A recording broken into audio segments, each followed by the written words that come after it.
Hey there, Krakens and Serpents. Welcome to another episode of Campaign Spotlight. I'm Production Master Riley. And I'm Dungeon Inspector Jake.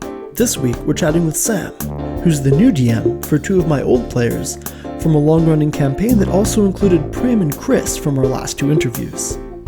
In this episode, we'll be talking about running fun and creative combat encounters. We're looking forward to the challenge of discussing some really impressive visuals in an audio format. Check out the show notes for links to pictures of sets Sam built for their campaign. Let's roll initiative. Our adventurers find themselves on the gloomy shore of the eastern coast of the continent of Wildmount. Gray skies stretch out in every direction, and sullen faces of conscripted soldiers, sort of like a foreign legion for the Dwendali Empire in this far-flung corner of the world mill about. The Dunrock Mountains rise up to the west, craggly and inhospitable, and you have a deep sense of foreboding that the last 5 years of war that all of you have been doing so well to avoid are now going to finally catch up with you. Sam, welcome to Campaign Spotlight. Thanks for having me. Why don't you tell us a little bit about yourself and how you got into tabletop games? Oh, okay. Artist and a tutor and other things. Ended up in California, and the pandemic hit, and a friend of mine who lives in New York, that's an actor, had been trying to get me into D&D for a while. And was like, "You're really gonna like it?" And I was like, "I don't know if I'm a role-playing game guy." And then over the pandemic was like, "No, let's set up a game. We're going to use Roll20. We'll do it." And got a bunch of other actors. And it was all of the shit that I liked about doing improv and theater and writing and all of that stuff just here. And then on top of that, all of that like part of my brain that just loves complexity and rules and mythology, right? There's just like books of stuff to go through.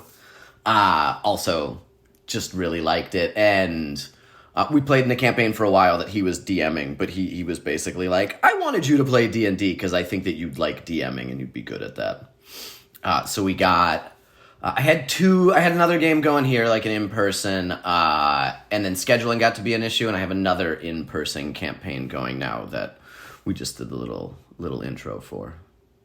Can you tell us a little bit about this campaign that you've been running? So it's in Wildmount, which is where most of the campaigns I've been in or running have been, because, well, I don't know, once I got invested in the place, there was so many parts of it that I wanted to explore, and not enough time in any one campaign to do all that. And this version of Wildmount is about 5 years after the one that's in the book or on Critical Role, which I'm aware of, but haven't really listened to or watched much.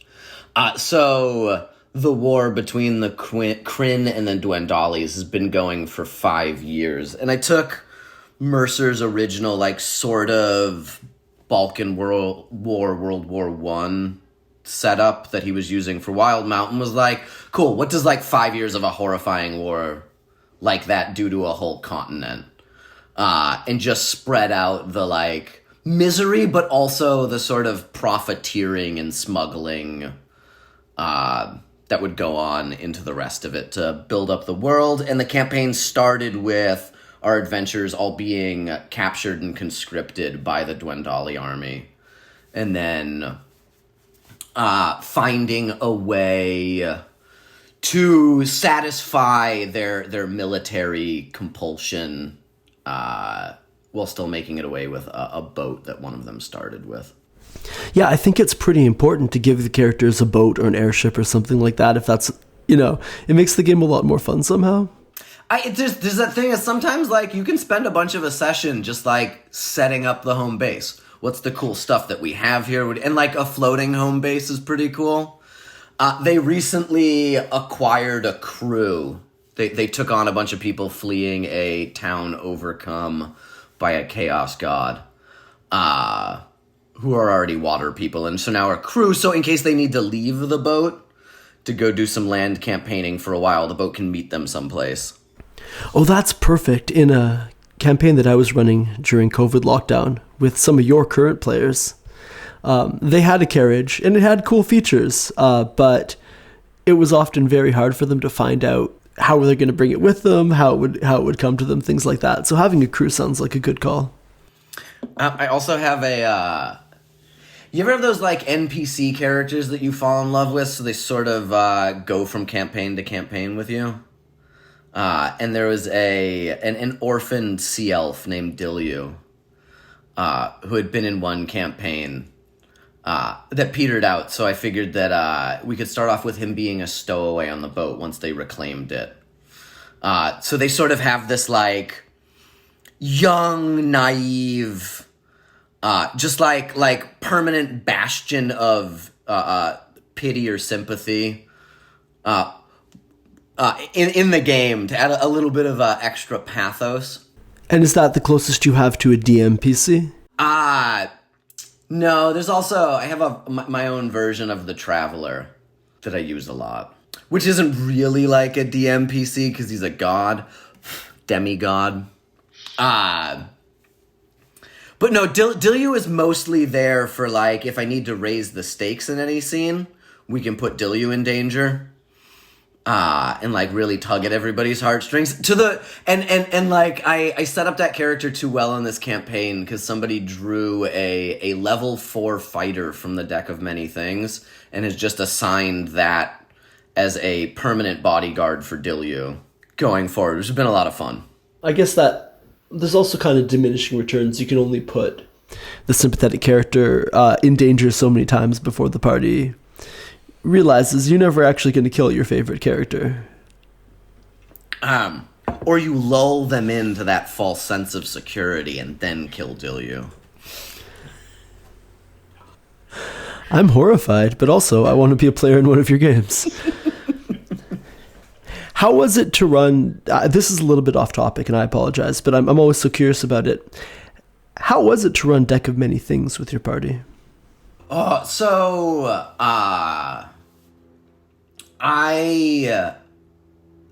of the players in the campaign is also a part-time DM.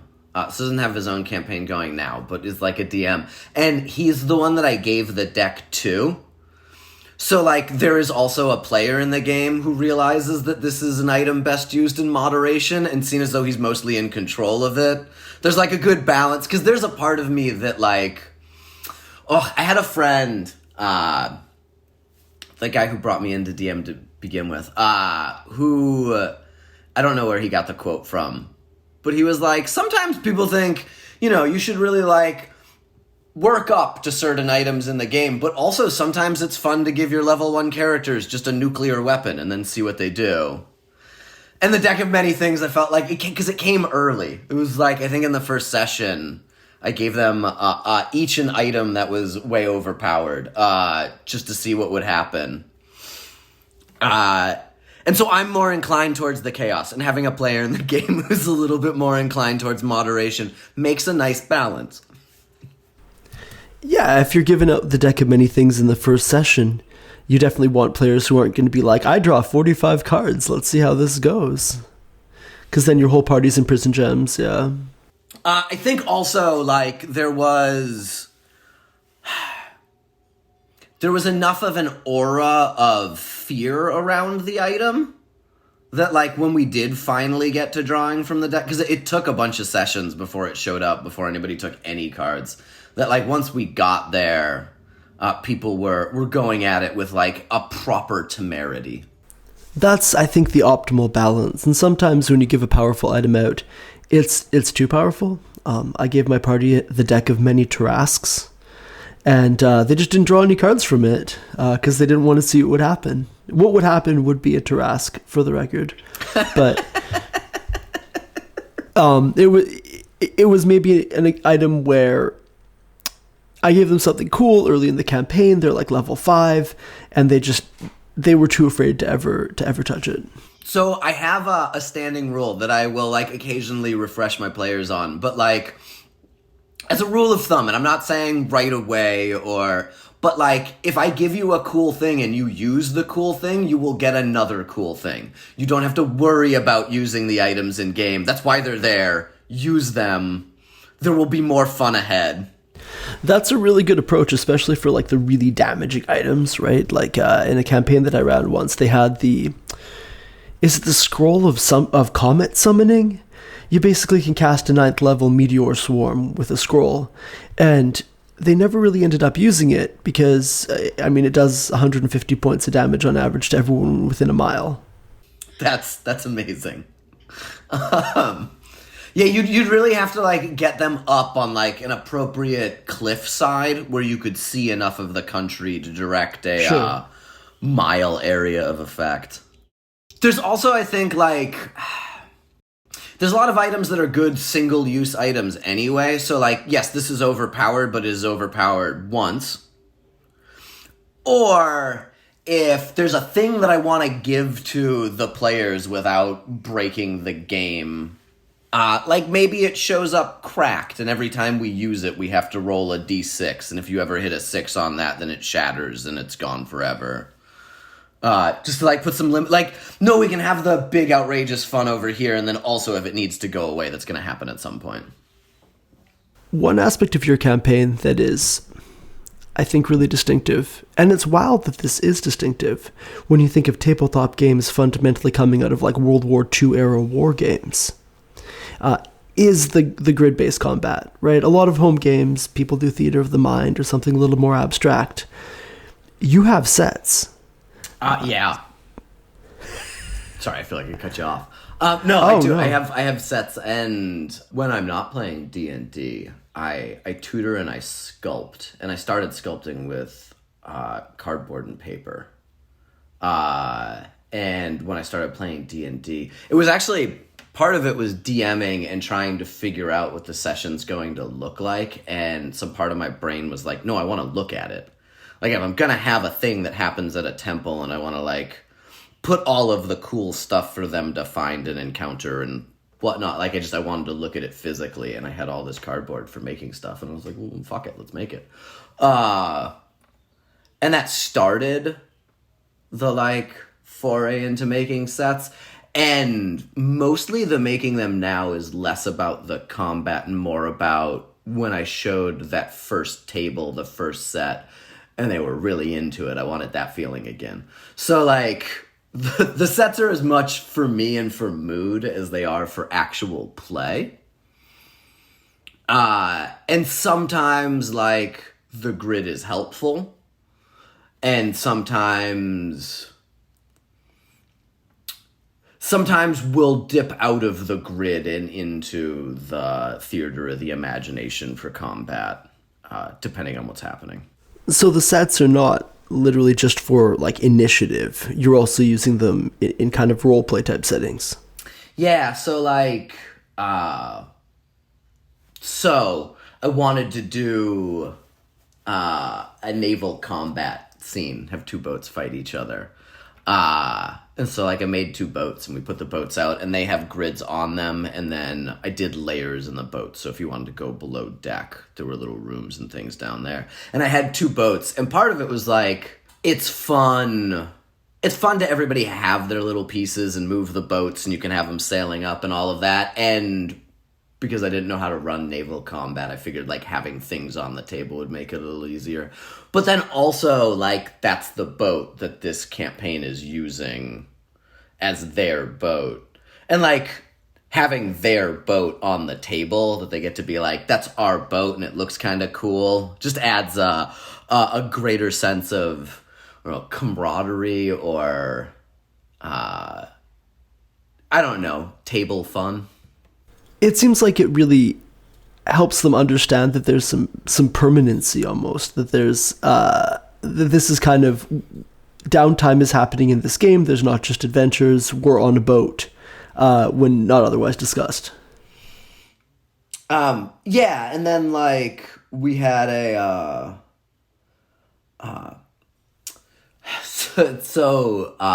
there is a cult committed to trying to bring one of the betrayer gods into this plane. And so we found a desecrated temple of the Luxon that had been turned into a temple to Grumsh. And so, like, when I'm describing, like, oh, you're going up this hill and you see a building in the shadows in the depths of the forest forward, and then, like, I pull out from the below the table this little, like, desecrated temple to Grumsh. It's a different reaction than me just describing what it looks like, you know? And everybody gets to take a minute and, like, peek around, and yeah. For those kind of moments at the table. This does sound like it's a ton of preparation for those moments. Yeah, and I did have a standing rule when we started the campaign that, like, not every session will be as elaborately furnished, but also we play every other week. So I got a 2-week run up for any stuff that goes on, which it's kind of nice to play a session and then not think about D&D for a week. Or at least, like, not think about DMing a game for a week and then still have a week of prep to go in. And then also the players in this campaign, who I adore, they're there for that role play. And there are some times where I know, like, okay, we're probably going to play for, like, 4 or 5 hours, but at least an hour and a half of this is just going to be this scene that these two PCs have to work out, because that's been building up, and, like, they're going to take their time and have some fun with that. Or, like, when we do have the occasional stopover in a tavern, there's part of me that's like, you need to prep some people for them to interact with, and, like, where we might head out from here. But also, like, your players might just want to spend a while being goofy and drinking ale and playing games in the tavern. Like, just 3 hours of role-playing going to the bar. Okay, so I had I wasn't even in this session, but one of my friends was playing in a campaign and somebody died. One of the PCs died, and everybody was devastated. And the whole next session was just a funeral. And there was no dice rolls, nothing. They just, like, role-played that funeral to say goodbye to that PC. And I think one of the players at the table cried, and it was a thing. Which I have been hoping to have in one of my games. Not exactly that, but, like, that thing at some point. But I think you need to earn that. That has to come after your players are fully emotionally invested. Right, you can't in episode 3 have the Lich pop out, cast power word, kill, and step through a portal just to give them some pathos. Yeah, exactly. I guess on average, how often are the players encountering a ruined temple or going to a new tavern? What is the frequency of giving them a new set piece to explore? Usually once a session, but, like, so you've run campaigns. There's that fun thing when you've set up a little, like, moment of combat or a thing, and in your head you're like, well, maybe an hour. And then you're like, oh no, that was like 5 hours of combat that everybody was really into. Which was like, there was a giant worm, I think it's called the Eater of Worlds, that I had as, like, this monster show up from that desecrated temple. And one of my favorite things about that monster is if you hit it in one turn for more than 20 points of damage, instead of dying, it splits into 2 smaller worms. And it keeps on doing it until it's low enough. And so, like, I was like, I have this big monster, but there's 5 of them. And it'll be a fun combat, but not a super long combat. And then it did draw out, and not in a tedious way either, in, like, a fun winding way. But it took almost 2 sessions for that combat, which was not a thing that I was planning. I know that feeling. As we're taping this, tomorrow is the 3rd session of what was planned to be a one-shot with my friends, because combat is taking a long time. They're all high level, and they all have a lot of spells and abilities, so 1 round of initiative is an hour. These monsters you're describing, you know, the worm that splits splits every time it takes 20 damage and so on. This has me thinking, do you have minis for these? Like, when the players are interacting in a physical set, what do the NPCs look like? For that matter, do the players have minis? If and when I have the like time and no other projects that I want to do, then I will get to whittling minis for the players out of wood. Whittling! Like theirs. But for right now, we have like tokens that can go on the board. And then for the first session that we had, I think that was like the most elaborate thing that I had. There was a whole hill with a ravine leading up to a ruined temple that had a basement. Like it like opened up, so there was a basement down below. And that one came with, there was a rock that I made out of cardboard, and like simple. And then a simple frost giant that I made out of cardboard. So like those were on the board, but they were more like, I have wire and some cardboard, and this will look kind of cool. We can do this. Most of the time, the NPCs are, especially in combat, theater of the mind with maybe like a token down so everybody knows where they are. The last session that we played, one of the characters, one of the PCs in this campaign, has some sorcery. They're multi-classing, and the sorcerer part of them came from their mother being attacked by a green dragon while pregnant, and she died from it. And this Harengen rabbit got some green dragon poison running through his veins. That led to some sorcerer powers and then some other fun, like, effects. And so this last stop in the campaign, we met that green dragon, and I built a giant green dragon for the thing. Because it was like, it's the first time we've had a dragon in the campaign. It's the first time I've put a dragon into a Dungeons & Dragons campaign. And I was like, if you're going to do a dragon, do a dragon. So how big was this dragon you built? Well, I think it was about 3 feet, end to end. Yeah, it was about 3 feet long, and then the wingspan was about 2 feet wide. The only thing that so my original idea, and I didn't, because I didn't have the time to figure out the engineering, but I wanted to do it like a pop-up book, where I would have like a temple that you couldn't tell was going to fold open, and then fold it out and have the like dragon erupt out of it, because it would have been a really fun reveal to do at the table. But I couldn't work out the mechanics in a timely fashion, so we just made one out of cardboard. But it was fun to bring the dragon out, and also like that was a balance to what ended up being a pretty emotionally devastating session, because nobody was at a level to really defeat the dragon. And the dragon was kind of there to let them know that there is a bigger enemy awaiting them further down the line. So like having the fun of, you got the model, counterbalance the near TPK that happened meeting the dragon. Right, and they'll be seeing that dragon again. Yeah. That's the other. If I'm going to like make an NPC, it's probably because that NPC is coming back. We also so in the very first session when they landed and they were sent on a recce that they'd been hearing noises up in the Dunrock Mountains, and they didn't want to commit any of the more seasoned soldiers they had at this outpost to go check it out. So these new recruits were going to go sent up, and they sent just 2 soldiers to guide them. And on the way, they met this rock.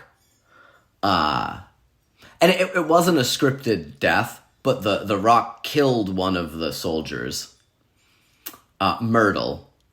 There's Myrtle and Philip, and the players had assumed that Myrtle and Philip were together, which was not backstory that I had written.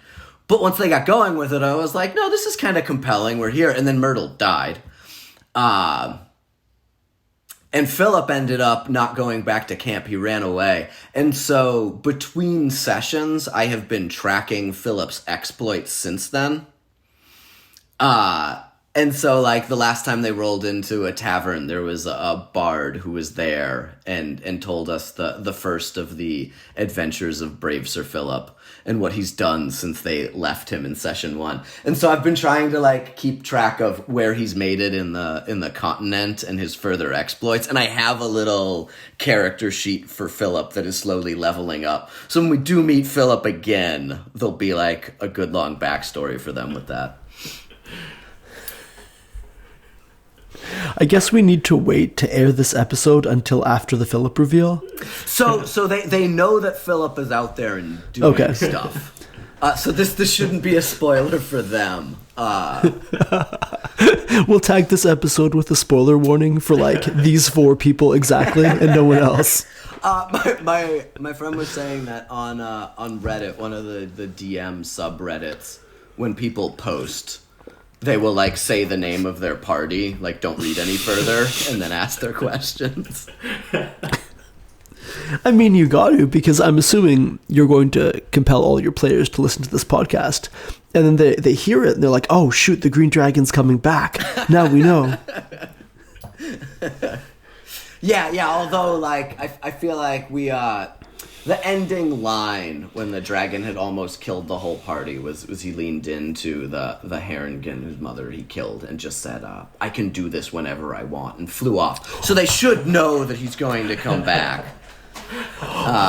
Yeah, it was like a good villain line that I workshopped with some friends before I brought it to the table. It's like, what's the most devastating thing we can say at the end of this? This sounds like such fun, creative combat that kind of gets away from the whole 3 giant rats run in, roll initiative. So I think combat is the place where I think I struggle the most, which probably means it's the place I'm doing the best at, because it's where I'm spending a lot of time working on, like, I think we've all been in a campaign at some point where you're having a combat and you have, like, lost what happened in the last 6 people's turns because it's been going on for forever. And to try to, like, keep combat moving, keep conditions changing, and then, like, try to remember as much of the things that my players were excited about so that they have opportunities in the combat to do that fun thing that they built in for their character at the last level up. Right, like, if you've got this spell that you were super excited to tell me about you were taking when you got level 5, then, like, hopefully at some point in this combat I gave you, you'll get to do the fun spell. Oh, absolutely. And with non-combat spells, they'll find an excuse to use Skyrite. You don't have to tell them, oh, hey, this might be a good time to use Skyrite. They'll use it nonstop. But for, like, combat stuff, it has to be that specific moment that you've engineered for them to use it. And this is, like, a slightly different topic, too. But we were talking about the fun of putting items in the game. And, all right, so the guy who brought me in and DM'd the first campaign I was in, his, like, DM forefather who brought him into the first campaign at some point introduced the alchemical jug and was just like, here it is. And that has been one of my favorite items since then. And it's because when you're going down the list, it's all like, oh, water, poison, acid. These are great. And then you just get to 2 gallons of mayonnaise. And everybody stops. And you can see every player being like, oh, what situation could we use 2 gallons of mayonnaise? And I think it's a question I always want my players to be having in their head is, when is 2 gallons of mayonnaise going to make this session more fun? I really like that way of thinking, and I'm assuming in your deck of many things, like half the cards were just mayonnaise. Yeah. Just like you are mayonnaise. You have mayonnaise. Mayonnaise will visit you when you least expect it. The deck of many mayonnaise. I guess I'm curious because you said that combat is something that you've really been working on and putting a lot of effort into. Do you find yourself erring on the side of kind of crunchy technical combat, especially with these sets where you can think about things like line of sight and really get AoEs? How crunchy, how technical does your combat tend to be? I think that, like, for me, all of the rule sets, all of that is for balance in the game. And so, like, I crunch as hard as I think I need to make sure that, like, the game has the level of balance that makes sure we're all having fun. And then when those rules get in the way of the emotion of the story that we're telling, then I tend to, like, eschew them a little bit. But like I think that's so in the first set that I built, it has this, like, long hill that you have to go up, and at the top of the hill, what they found out was that there was a bunch of gnomes from Hupperduke who had essentially, like, the D&D version of a Gatling gun. So the run up the hill had, like, a machine gun shooting down at them. But I built into the set, like, areas of cover so they could run between things, and there was stuff there. So for that one, like, we use the sets and the rules a lot. Right, and here's the area of effect and how much cover you have and that kind of stuff, because I had built it into the set to make it more fun. But then, like, I'm trying to think of... There was a really good moment in one of the boat combats that we had where one of the players suggested something so left field. And it was one of those where, like, well, I could interpret that rule as you can't do this, or I could interpret this rule as, no, that's exactly how that works. And, like, more fun and satisfying to, like, let this player try out this super clever thing that they came up with. Not on the boat. There was... So in the desecrated temple, a portal was opened, and one of the generals of the army of Grunch came marching out.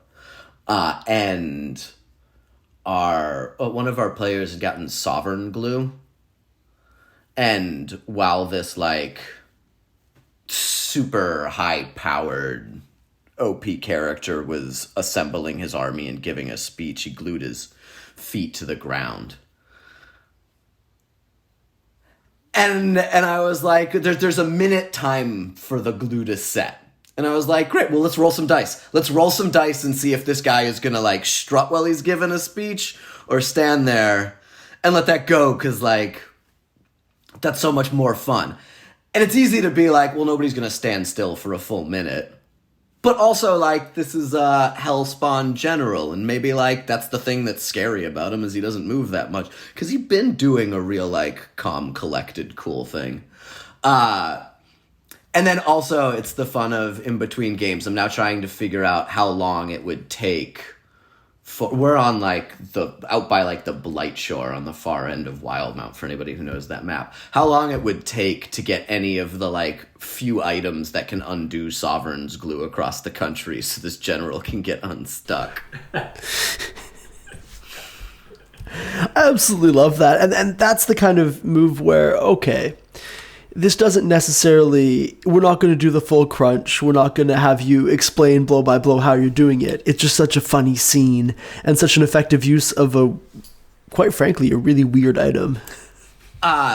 So Marquise, who you know, his character had gotten an immovable rod, and in the Eater of Worlds fight had gotten swallowed by the worm, and was like, what happens if I just, like, put the immovable rod up inside the worm? And it was like, oh, no, that's... And we all had a moment. You could see the whole table just kind of went like... And we were all picturing it, and then it was like, oh, yeah, no, that's such a clever thing to... Because the worm had been thrashing around. It's not likely to stop. Yeah. And so the worm tore itself apart from the inside, and that was like... A real good moment of improvised damage amount and everything else that was, like, super fun to have in the game.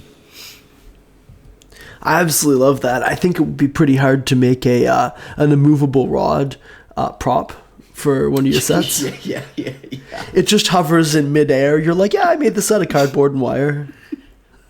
Although it would be fun to, like, get a little magnet set up to get the thing to float in the air. Right? Yeah, that would be so cool. I think that would be, magnets above and below it. There's and it's it's far too expensive to do for like one session of a D&D campaign. But there's a company that makes, if you send them a thing that is metal or has metal in it, they will custom build a magnet pad to levitate that thing. And like, depending on how much you're willing to spend, I think they can do like up to 800 pounds of having something. It was like really crazy what they can do. Those are like, I imagine, for industrial purposes, because the price was also incredible. But there's a little bit of me that ever since I found out there's people that do that has been thinking like, what can I float? What can I make and just have float? Like a real life Tensor's floating disc. Yeah. They cast it and you just like haul it out of the closet. Yeah, exactly. This is that first set that I made. Oh, what? Oh, God, that's amazing. And then this opens up. Oh! And A there's full reveal. That's so cool.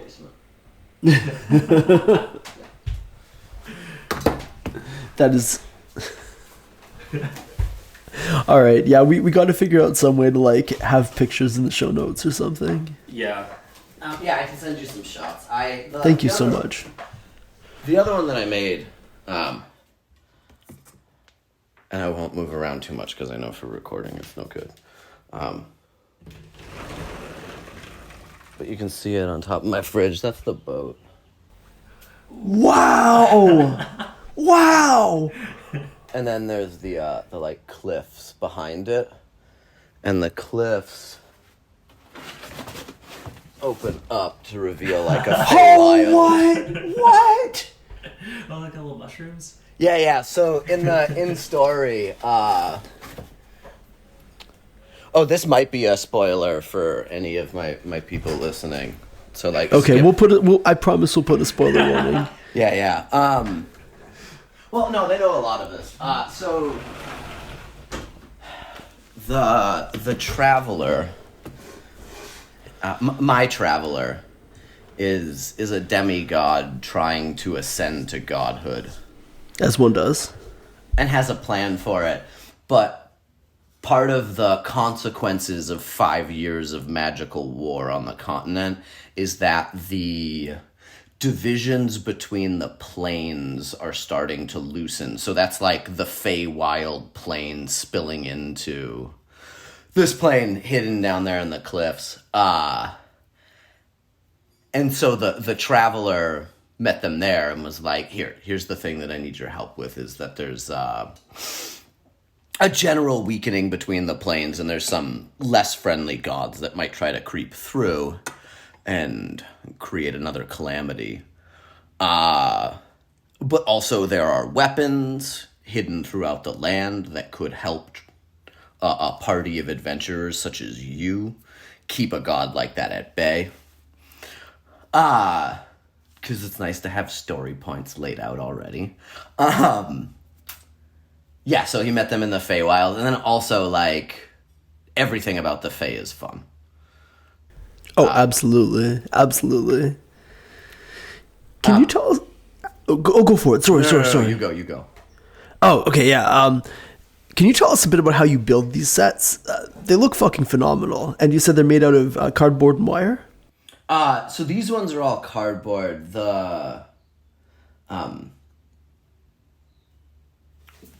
One second. Yeah. Oh, there's someone coming in. So these are a little bit simpler, and this one's, like, clearly not to scale, but, like, here's the little rock. Right, so that's just, like, really 2 pieces of cardboard that I folded and cut. And then this guy, which is a little more wire heavy. This is the Frost Giant. Wait, so the Frost Giant's articulated? Yeah. So he can move a little bit, which is fun. But like, So his range of movement is limited by the balance of the piece, because if he leans too far one way or the other, he just topples over, which seems appropriate for a giant. I feel like it's not like... so those ones have the wire. These, like this castle set and the other ones are all just cardboard. I think you can see it. Outside, you see that house? Yes. The house out there is the first thing that I ever sculpted, and it's the middle of the day, so it won't work, but there's like 211 little LEDs in there, and the glass in it's two-way mirrors. So when it's lit up at night, you can see in, but then all the glass inside acts as mirrors. And I spent 1,000 hours making that. The house part of it. So, like, learned a lot about making stuff with cardboard. Which is cool, and you would think would also make me faster now, but, like, doesn't. They take forever. Right. For one of these sets, how long is that taking to build?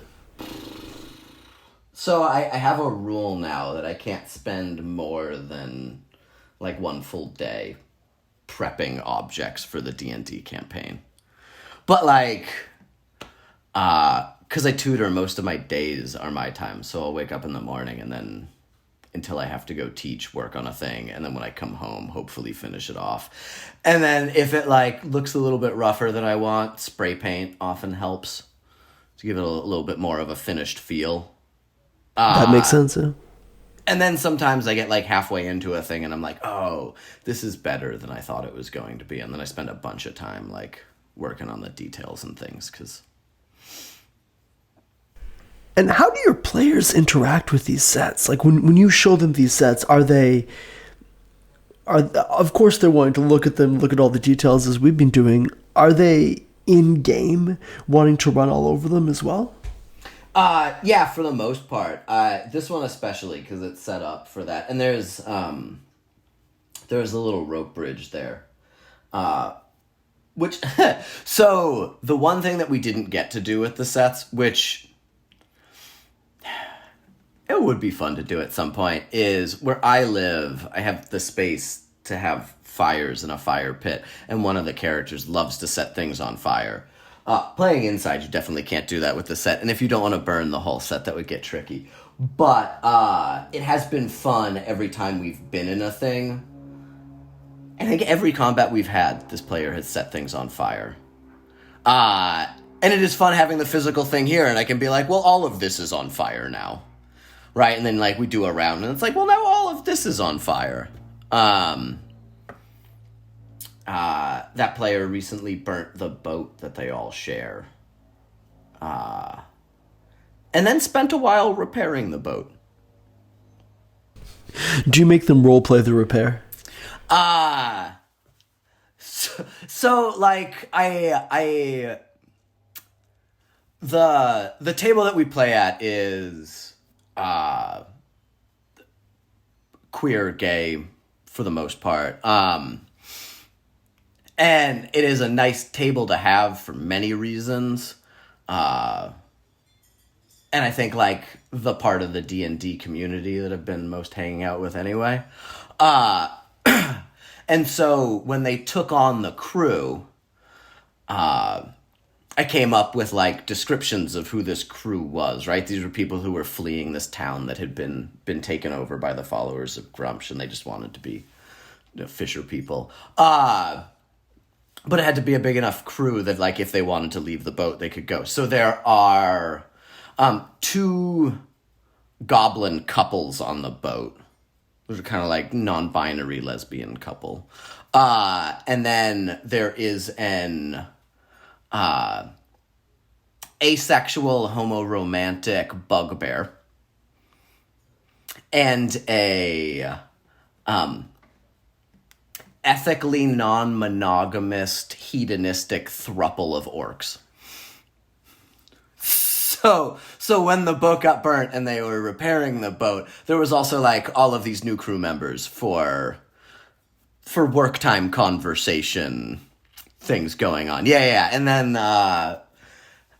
we've recently introduced a little bit of intrigue for one of the players, and I put that into the repairing. So yeah, no, I did make them role play the repairing. There was not a lot of it, but like, yeah. And so the players are they really do engage with and interact with kind of these physical worlds that they're in, kind of both in combat and just during the fun role play part of D&D. Yeah. We slide like between Theater of the Mind and the sets, but like one of the sets that I made, you couldn't even play on. It was just like, I think this is what this town would look like when you sailed up to it. So that one was not interacted with at all. There's another set that they haven't met yet, that is highly interactive because it is filled with traps. And it'll be fun when they do listen to this because they won't know what set that's going to be. But one of them will be filled with traps. So they will like be properly interacting with that one. Yeah, I think it depends on the thing that we're doing. But like they're there for interaction if we want it. No, that makes a ton of sense. And if any of Sam's players are listening, Sam did like a mustache twirl into the camera. They won't know which one is full of traps.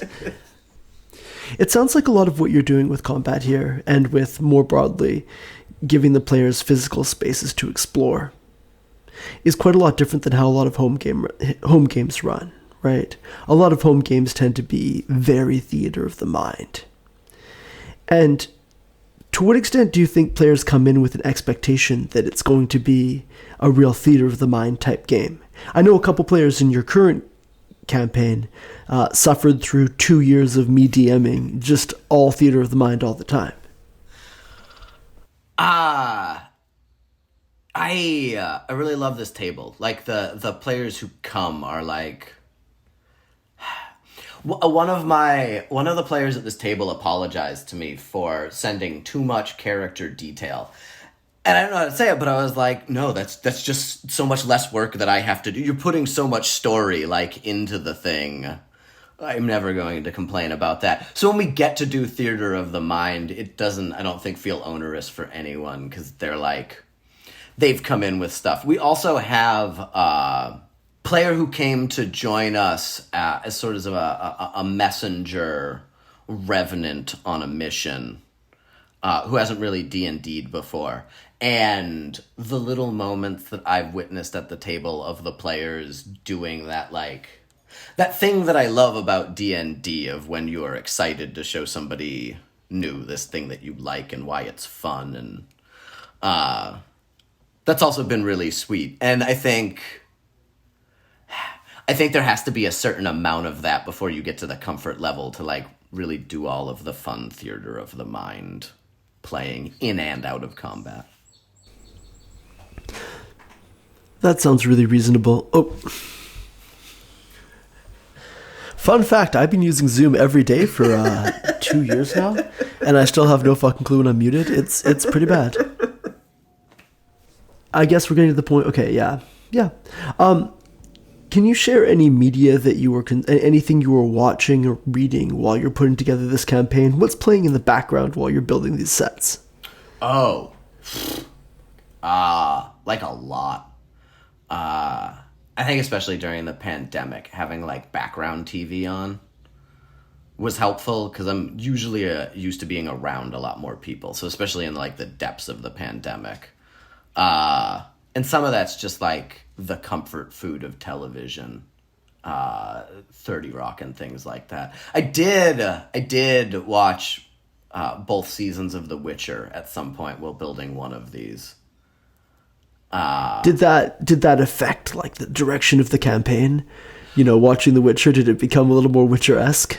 There is like a little Witcher-esque thing going on in the campaign that's new now, for sure. I also, one of my friends I call up in between sessions to like workshop and fine-tune, and if I'm stumped, they're usually really good at coming up with ideas. And we're on a boat headed down a river, and they were like, at some point you got to do Apocalypse Now. So that was the Green Dragon, like started off as Colonel Kurtz, and then turned into the Green Dragon. So we've had that there. I listen to a lot of like nerdy trivia or history podcasts.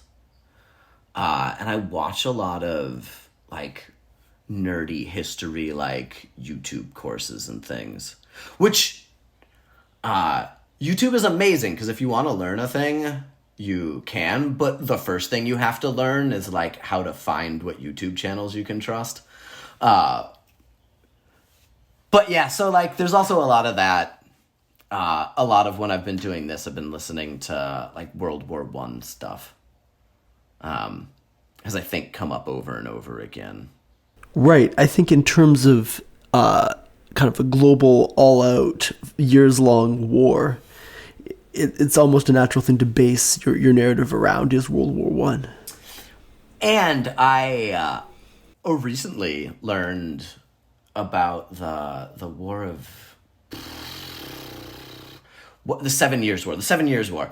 The 7 Years' War, which was like the First World War, because every place was fighting. It was just like mostly either colonial powers fighting each other or fighting the people they were trying to colonize, instead of having a good little center in Europe. But now that I've like dipped my toe into the waters of that history, there's a little bit of me that's like, oh, we could do some fun, like, what might a little offshore fight look like somewhere in the Clovis Concord, or like, you know what I'm getting at. No, I look forward to hearing what, next time you come on the show, I'm looking forward to hearing how that goes. Do you have any resources that you'd suggest to people? I mean, are there any YouTube channels that people should be tracking down their history on? There is John Green has like the author has a YouTube channel where he does a bunch of different history ones. And for the most part, I really like them. I think it's the problem with doing history is like some of his videos that are 6 years old, you watch and you're like, this is great. And also like, you should do an update. Which sucks because that's not that long. But like, I really like their Crash Course. Crash Course is the name of it. I also like his brother who does the science ones. And has SciShow with PBS, which is not so much history related, but fun for creatures. Yeah. Are your creatures mostly coming from the Monster Manual, or what is your source for those? So like bunch of Monster Manual, but also I think a lot of the, like clearly I'm using Mercer's Wild Mount, and like the DM Guide is a really good book. It is really useful, and I use it a lot. But like I love the homebrew community, and I love getting online and finding like the ridiculous, wonderful things that people. It's also the part of the reason why I was slow to come to D&D is because the image that I had of the like community of D&D was different than what I found the actual community of D&D to be. That like very like warm, diverse, welcoming group of people who enjoy nerding out on some made up shit, and it's real fun to get into like somebody who spent, you can tell, like hours and hours and hours crafting this ridiculous monster that's going to be super fun to play with. And it sounds like now you are the person spending hours and hours crafting this ridiculous monster.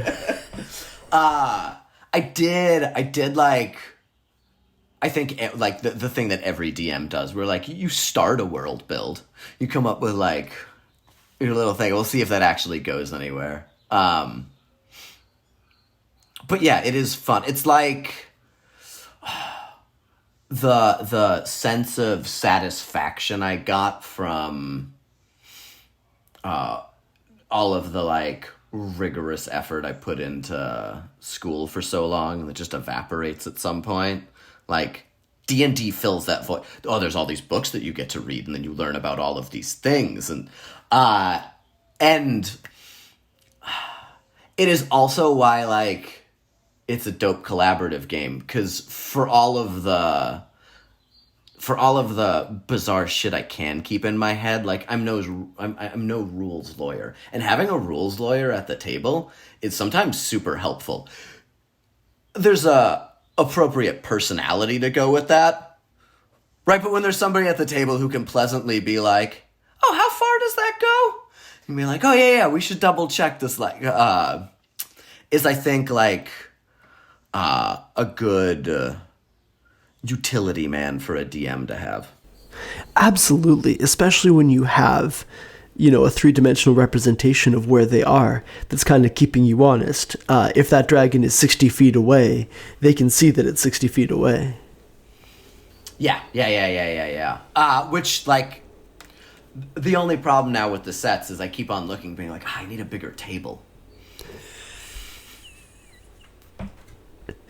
So next time your players come over, you'll unveil that you've built a new table. Yeah.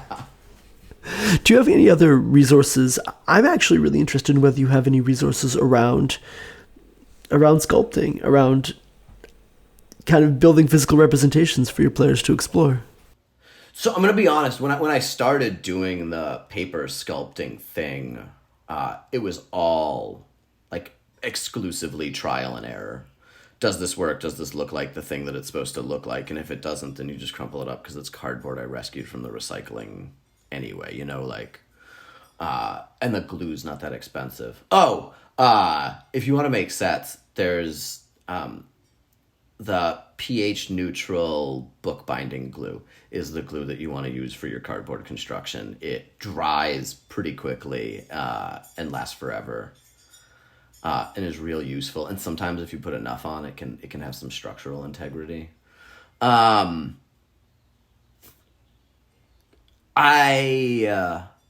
do a lot of, like, Google image searching for real world places that have the kind of feel that I'm looking for. Or I'll from going through all this, like, random history stuff that I'm looking through, be like, I want this to feel like the Mongol horde, but I don't know what the Mongol horde looks like. So you get to do some fun things of, like, what did cities on the Silk Road look like during the 1480s or whenever that was. And then steal what I can, and then lament the stuff that's architecturally a little too intricate for me to pull off in a reasonable time frame. Too intricate for now. Yeah. Cool. Oh, go for it. No, that's all. I just got my first, like, block of carving stone, which is the new thing that I'm gonna do. And I don't know how much of that'll, like, bleed over into the D&D, but that could be fun miniatures. That would be incredible. Yeah. Miniatures carved out of stone?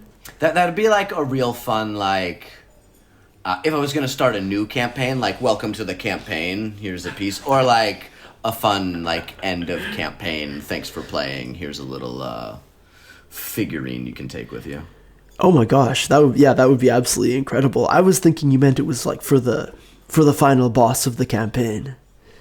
I guess, yeah, it really depends on who the final boss is. But in my head, like, if I'm going big, cardboard. Easier to get bigger for cheaper that way. That makes a lot of sense. Cool. Thank you so much for taking the time. It's been an absolute pleasure. Thanks for having me on. It was really fun. Thanks, Sam, for taking the time to chat with us about your campaign. I've been Jake behind the mic. And I'm Production Master Riley. And the ghost that appears in my dreams has my face, but aged and harrowed. Join us next week when we chat about the venerable minis wargame, Warhammer 40k. For more on the show, including links to all our social media, visit filterfrequencies.com/campaign spotlight.